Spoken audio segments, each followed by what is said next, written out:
Tripura Santiniketan medical college ও হাসপাতালে 23 থেকে 26 জানুয়ারি 2026 পর্যন্ত মেড এক্সপোর আয়োজন করেছে, যা জ্ঞান, সৃজনশীলতা এবং ঐক্যের উদযাপন, যেখানে ডাক্তারি পেশার সাথে জড়িত বিভিন্ন বিষয় প্রদর্শিত হবে। শনিবার আগরতলার প্রেস ক্লাবে এক সাংবাদিক সম্মেলনে এই উদ্যোগের কথা জানিয়েছেন টিএসএমসির এইচের সভাপতি মলয় পিত।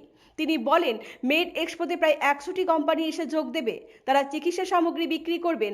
পাশাপাশি তিনি বলেন, স্বাস্থ্যক্ষেত্রের উন্নয়নের জন্য পরিকাঠামো, চিকিৎসক, নার্স, প্যারামেডিক্যাল স্টাফ নিয়োগ ইত্যাদি কাজ সম্পন্ন হয়ে গেছে। ইতিমধ্যেই স্বাস্থ্য দপ্তর থেকে অনুমতি পাওয়া গেছে। 1 ফেব্রুয়ারি থেকেই টিএসএমসিএইচ এর পূর্ণাঙ্গ হাসপাতাল চালু করবে। প্রায় 70 থেকে 100টি বেড থাকবে এই হাসপাতালে।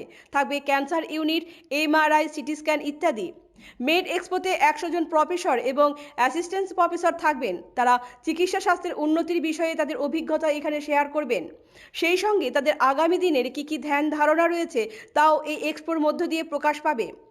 টিএসএমসির এইচের সভাপতি মলয় পিট বলেন, স্বাস্থ্য পরিষেবা চালু করতে হলে প্রথমে যে বিষয়টি সবচেয়ে বেশি গুরুত্বপূর্ণ তা হলো বিশ্বাসযোগ্যতা।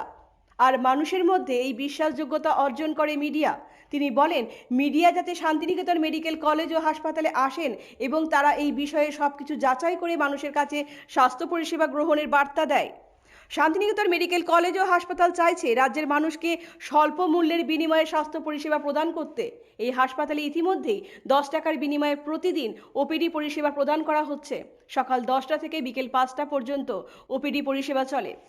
1 ফেব্রুয়ারি থেকে শুরু হবে অন্তর্বিভাগের পরিষেবা। এর জন্য সব ধরনের প্রস্তুতি নেওয়া হয়েছে। 23 জানুয়ারি থেকে 26 জানুয়ারি আমরা ত্রিপুরা শান্তিনিকেতন মেডিকেল কলেজ এবং হসপিটালের প্রাঙ্গণে শান্তিনিকেতন মেলা অনুষ্ঠিত করছি। এই মেলায় সবচেয়ে আকর্ষণ সেটি হচ্ছে এসএমসি মেড 2। মূলত এটি মেডিকেল কলেজ, সেই কারণে এক্সিবিশন আয়োজন করছি। প্রায় 100টির মতো বিভিন্ন কোম্পানি আসবেন, যেনারা মেডিকেল ইকুইপমেন্টস এখানে শোকেস করবেন বা বিক্রির চেষ্টা করবেন।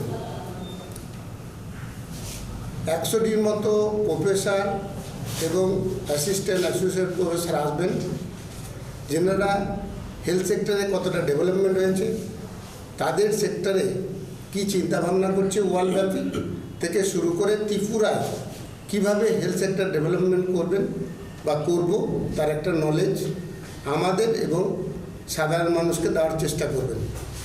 ব্যুরো রিপোর্ট, পজিটিভ বার্তা।